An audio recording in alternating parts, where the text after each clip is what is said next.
Hello दोस्तों, स्वागत है आपका हमारे YouTube चैनल जीवन और विज्ञान में। पिछले क्लास में मैंने पढ़ा था रिप्रोडक्शन और types of reproduction, A sexual reproduction अलैंगिक प्रजनन एवं सेक्सुअल रिप्रोडक्शन लैंगिक प्रजनन के बारे में छोटा सा चर्चा हुआ था। आज हम लोग ए सेक्सुअल रिप्रोडक्शन के टाइप्स के बारे में पढ़ेंगे। तो चलिए देखते हैं कि ए सेक्सुअल रिप्रोडक्शन क्या होता है। देखिए, ए सेक्सुअल रिप्रोडक्शन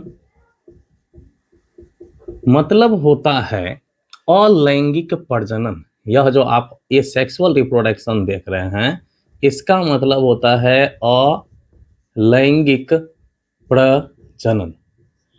और इसके बारे में मैंने पहले भी कहा था कि ए मतलब absent, ABSENC, absence of sex, मतलब लिंग की अनुपस्थिति, लिंग की अनुपस्थिति।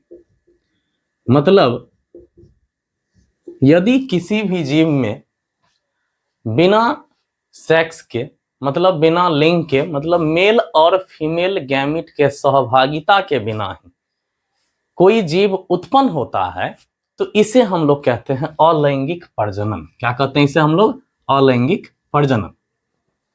जैसे यह जो सेक्स आप देख रहे हैं, यह सेक्स दो प्रकार का। कौन कौन सा सेक्स? तो एक होता है मेल सेक्स और दूसरा होता है फीमेल सेक्स। मेल सेक्स मतलब नर लिंग या नर जाति भी कह सकते हैं, जबकि यह फीमेल सेक्स का मतलब होता है मादा जाति या मादा लिंग। चलिए इसको लिंग ही लिख देते हैं, नर लिंग। अब देखिए, यह एब्सेंस ऑफ सेक्स मतलब मेल और फीमेल, मादा और नर की लिंग की आवश्यकता या मादा और नर के युग्मक शुक्राणु और अंडाणु की आवश्यकता नहीं होती है, तो ऐसी स्थिति में हम लोग क्या कहते हैं? ए सेक्सुअल रिप्रोडक्शन। ठीक है, इसी चीज को आप इस तरह से भी कह सकते हैं कि जब किसी जीव का उत्पत्ति किसी एक पेरेंट द्वारा, किसी एक पेरेंट, PARENT, पेरेंट मतलब अ सिंगल पेरेंट, केवल या तो वह किसी एक ही व्यक्ति के द्वारा या तो वह एक नर या मादा के द्वारा जब किसी जीव की उत्पत्ति होती है, तो इसी को हम लोग कहते हैं ए सेक्सुअल रिप्रोडक्शन। जब किसी जीव की उत्पत्ति किसी एक पेरेंट्स के द्वारा, किसी एक पेरेंट्स के द्वारा होता है, तो अलैंगिक प्रजनन, अलैंगिक प्रजनन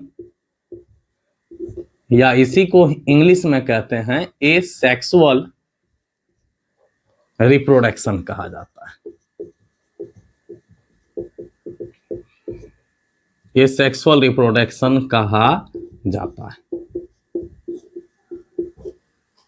और देखिए, इसमें शरीर के किसी भी भाग से, इसमें रिप्रोडक्शन के लिए विशिष्ट ऑर्गन यानी कि एक खास तरह की अंग की आवश्यकता नहीं होती है।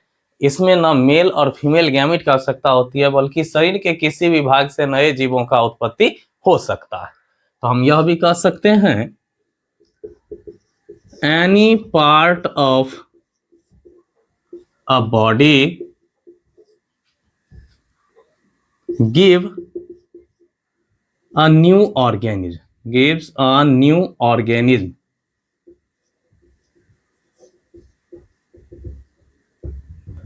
और ऐसा नहीं है कि यह केवल और केवल एनिमल में ही अप्लाई होता है, जो भी लिविंग थिंग्स है उसमें यह अप्लाई हो सकता है।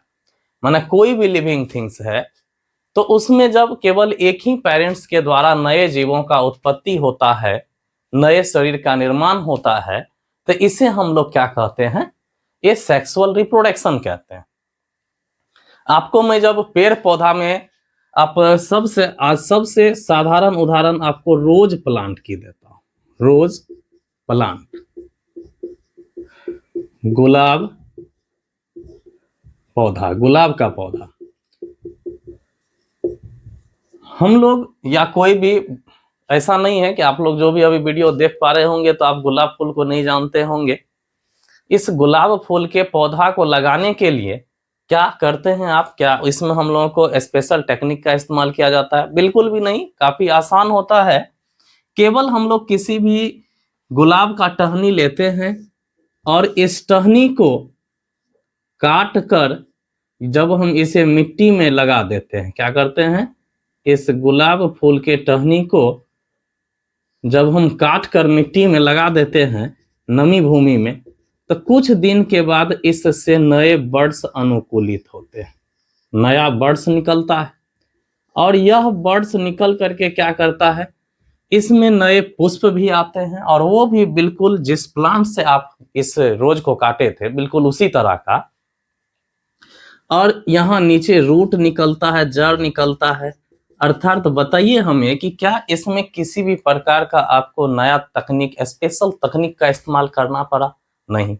और साथ ही साथ कितना आसान कि यह किसी एक टहनी को काट कर और हम मिट्टी में लगा दिए तो नया पौधा निकल गया। इसमें न हमें मेल की आवश्यकता हुआ और न फीमेल का, मतलब न इसमें हम लोग नर को ढूंढे, न ही इसमें हम लोग मादा को ढूंढे। डायरेक्ट इसका प्रजनन हो गया काट करके किसी एक टहनी को, और इसे नम भूमि में लगा दिया गया, तो इससे नया पौधा उत्पन्न हो गया, अर्थात रिप्रोडक्शन हुआ। तो इसी को हम लोग कहते हैं एसेक्सुअल रिप्रोडक्शन। ठीक, इसमें किसी भी प्रकार का दिक्कत नहीं है। अब एसेक्सुअल रिप्रोडक्शन समझ गए। तो एसेक्सुअल रिप्रोडक्शन को यदि कहा जाए तो वैसा प्रजनन जिसमें नर एवं मादा युग्मक शुक्राणु एवं अंडाणु के सहभागिता के बिना ही, मतलब मिले बिना ही जब नए जीवों का उत्पत्ति होता है, तो इसे हम लोग एसेक्सुअल रिप्रोडक्शन कहते हैं और लैंगिक प्रजनन कहते हैं। मैं इसका डिफिनेशन भी लिख देता हूं बोर्ड को मिटा करके। देखिए, the reproduction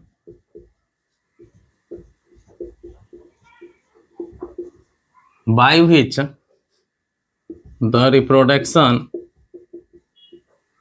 which an organism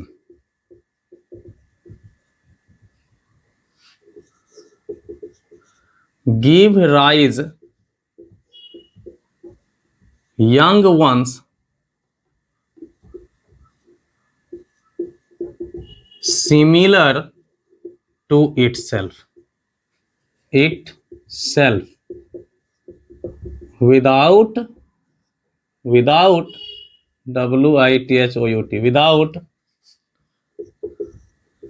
involvement of male and female gamete,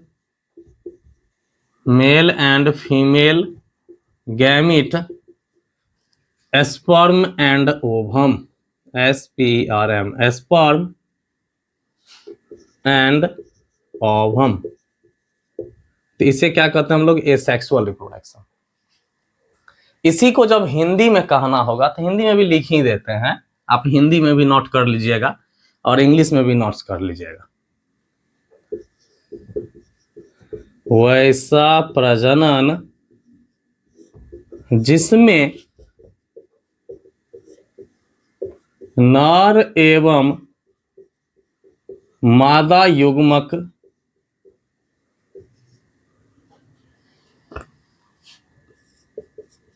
शुक्राणु एवं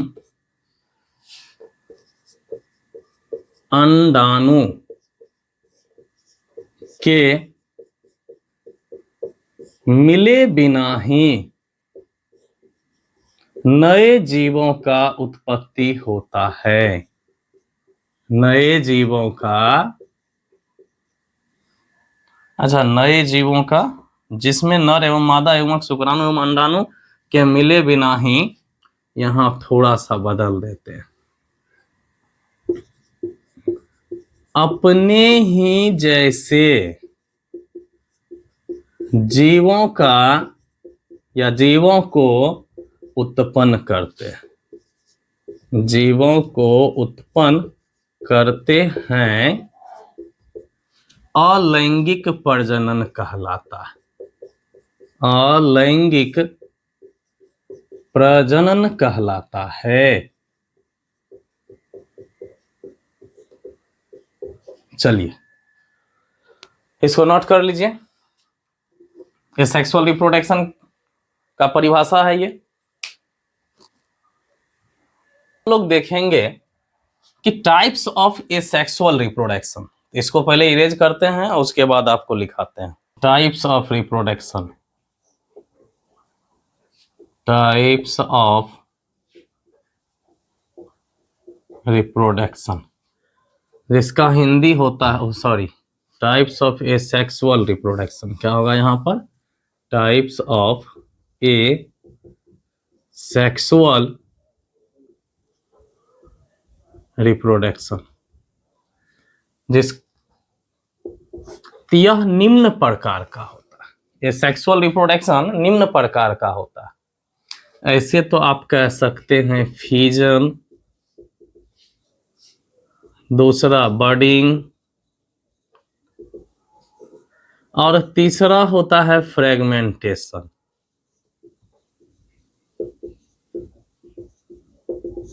ठीक है, फ्यूजन मीन्स होता है विखंडन, विखंडन, बडिंग मुकुलन, मुकुलन, और यह जो फ्रेगमेंटेशन है इसका भी मतलब खंडन ही होता है। खंडन मतलब टुकड़ा टुकड़ा होना।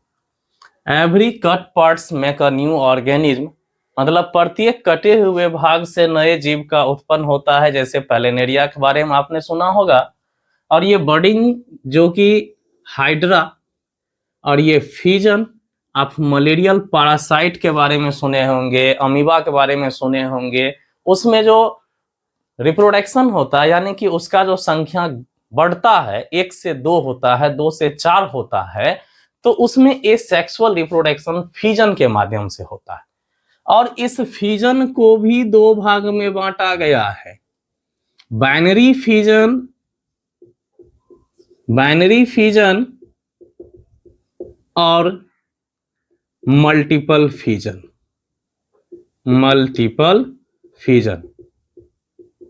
तो इस दोनों की चर्चा हम अगली वीडियो में करेंगे।